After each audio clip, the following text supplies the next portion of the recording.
You know, everywhere when you open the Quran and it says, fear Allah, fear Allah, fear Allah. I'm here to tell you something that the institutions do not tell you. That word, and even the word when you hear it at the khutbahs, ittaqillah, right? And you open up the Quran and all of the translations in English and Urdu and German and French and Danish and whatever, it says, fear Allah. And that's the line that's been drilled in your head, even though God is love. And here's something that they don't tell you. The taqwa in classical Arabic, it doesn't mean terror.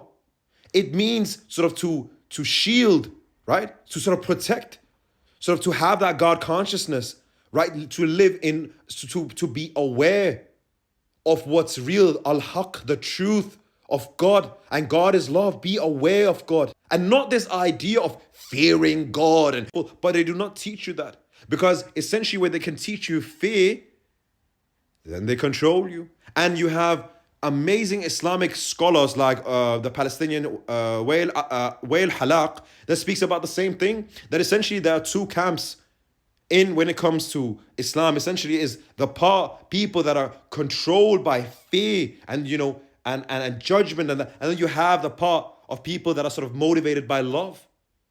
And you have those two camps, essentially the ones who control people. That's the fear part. They control you. They're trying to control you. And the same applies with the word khawf, right? Even in the Quran, where, for example, where we say that, we call on God, in the state, call on Him in khawf and in hope. And if you open up, it says fear and hope. But that does not make sense.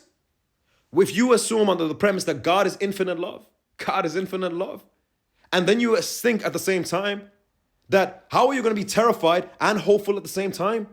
What it truly means is to be in awe of God and hope. Those two, they conjoin, they complement each other. To be in awe of God and hopeful of God. You are in awe of God, of love, of infinite love, of God's majesty. You are in awe. You humble yourself. You humble yourself to God's majesty. It's that reverence, that trembling of that respect you feel when you stand in something that is far greater than you can ever imagine.